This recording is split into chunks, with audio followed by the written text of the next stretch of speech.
All right, let's dive right in. Welcome to The Explainer. Today, we're uncovering what is, frankly, a hidden economic goldmine. Now, when you hear the phrase maker economy, you probably instantly picture, I don't know, weekend craft fairs or some fun little side project to pass the time. But do me a favor and just completely erase that image from your mind. What we're looking at today is absolutely not about crafting for catharsis. It is a highly repeatable, heavily profitable economic system. We're going to break down 25 specific skills where making completely beats buying, and we'll explore exactly why the profit margins, hidden right there in your own two hands, are outperforming standard retail. To really understand how this works today, we kind of have to rewind a bit. Picture this. It's 1955. A simple cotton day dress is sitting there in a department store window. But behind that dress is a massive 80% secret markup. And it's a markup that most modern consumers completely miss today.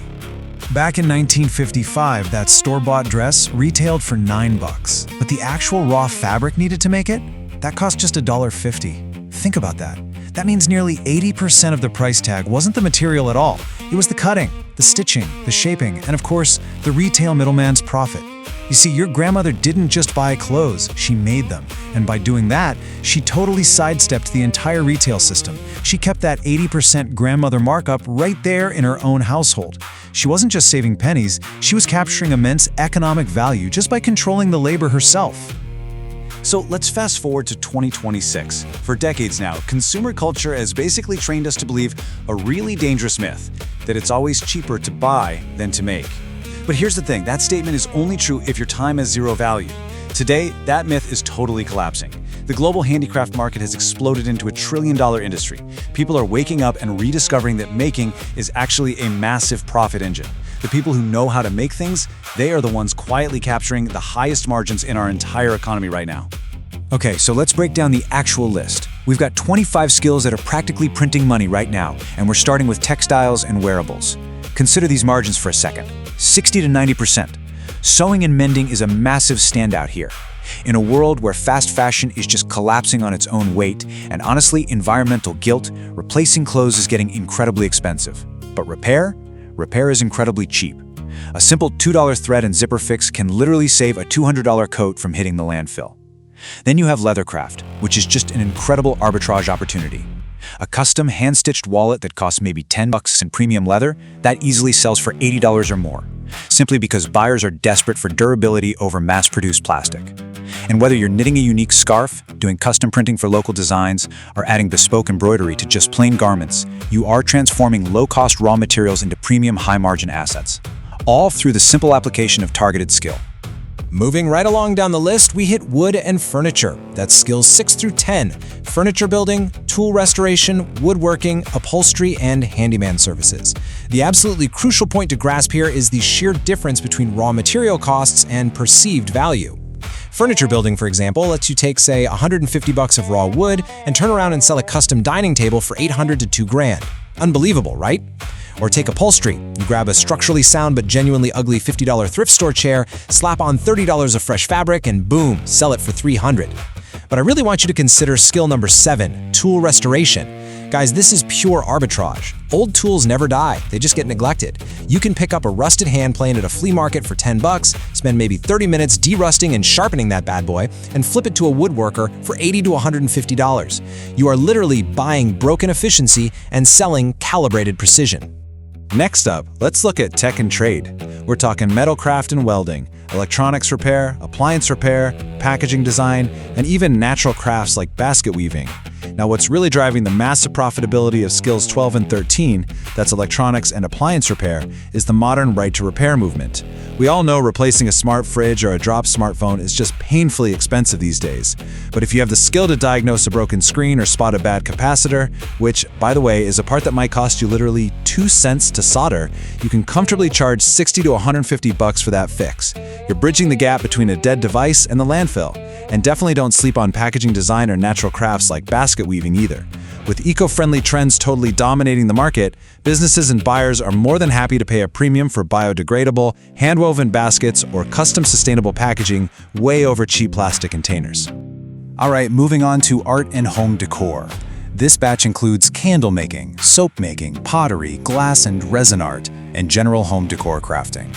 The fascinating dynamic driving the numbers here is what we call the aesthetic premium. You see, people aren't just buying soap or a generic run-of-the-mill candle anymore. They are actively rejecting that mass-produced, big-box store sameness. They want to buy natural, chemical-free, highly personalized aesthetics. And that is exactly why a small batch candle that costs you maybe $3 in soy wax and essential oils can easily command $25 or $35. You are selling an emotion, you're selling an experience, and let me tell you, that emotion carries a heavy 50 to 75% profit margin. Rounding out our list of 25 skills, we have the specialty items. That's jewelry making, custom baking, perfume blending, and custom art. Think about it. A handmade pair of earrings costs maybe $3 in raw wire and beads to put together, but easily sells for $40. But honestly, I want to draw your attention to the very final item on this list, skill number 25, because this one, it isn't just another craft. It is the absolute meta skill that bridges this entire economy together. Fix and flip. Now, having just looked at that entire list of 25 skills, I have to stop and ask you a very direct question. Do you still think this is just a hobby? Seriously, do you still view these as little weekend pastimes? Just something to tinker with in your garage on a Sunday afternoon to kill some time? Because if you do, you are looking at this through a poverty mindset. We need a massive paradigm shift in how we view these activities right now. And really, that brings us right to the core pattern break of this whole explainer, the fix and flip system. This is the exact point where we stop treating making like some cute passion project and we start treating it like a highly repeatable economic system of arbitrage. It's not about being the world's greatest artist, okay? It's about being a shrewd business person who just happens to know how to make and repair things. So here is the 4-step maker wealth system. Step 1, acquire cheap or free. You're sourcing undervalued items from thrift stores, estate sales, or literally just the side of the road. Step 2, add skill-based value. Now this is where the magic happens. You use one of those 25 skills we just covered to transform that neglected item. Step 3, position as premium. You absolutely do not sell it as used. No way. You sell it as restored or artisan. And finally, step 4, sell emotion, not the object. You aren't selling a piece of wood for someone to sit on, you are selling a handcrafted, vintage statement piece that completely anchors a dining room. So let's actually look at the literal math of making here. Let's say you buy a vintage dresser for $50. You put in about 2 hours of labor, sanding it down, staining it, maybe swapping out the old hardware.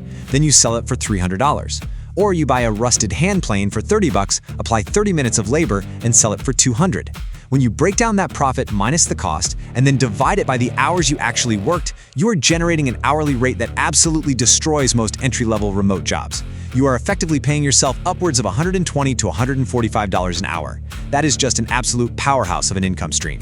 And when you compare this to standard retail, the difference is staggering. Traditional retail margins are currently just getting squeezed to death by shipping costs, crazy high commercial rent, brand licensing, and heavy middleman cuts. But the maker economy margins, they consistently sit right there in that 80 to 90% range. Because you control the labor and the materials directly, you keep that entire margin that retail normally just absorbs. You aren't competing with standard retail anymore. You are completely bypassing it. So you might be wondering, why is this exploding right now? Well, there are 4 major macroeconomic trends driving this in 2026. First up is the anti-mass production movement. Everyday people are just exhausted by identical, cheap quality products that break in a year. Second, there's a massive sustainability shift. With skyrocketing landfill fees and hyper-eco-awareness, upcycling isn't just a trend anymore, it's an economic necessity. Third, right-to-repair laws. These are finally forcing massive tech manufacturers to make parts and manuals available to independent fixers. This is breaking monopolies and opening up an absolute gold rush for local repair techs. And fourth, the expansion of the creator economy. This allows makers to bypass those middlemen entirely, marketing and selling directly to their exact consumer base through social media. All of this leads us to a fascinating concept called the economics of one. This is basically the smallest possible profitable unit of making.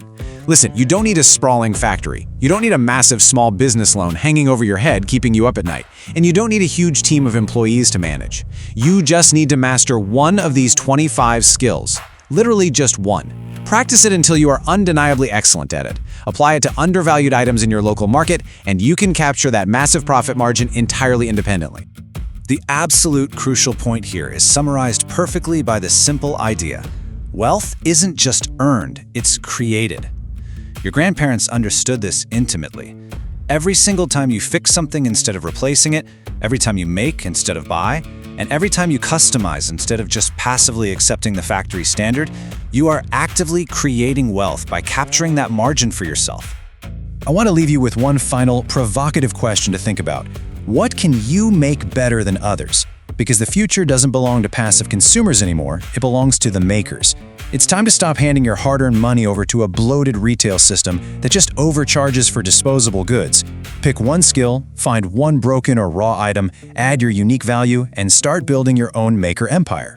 Thanks for joining me on this explainer, and I'll see you next time.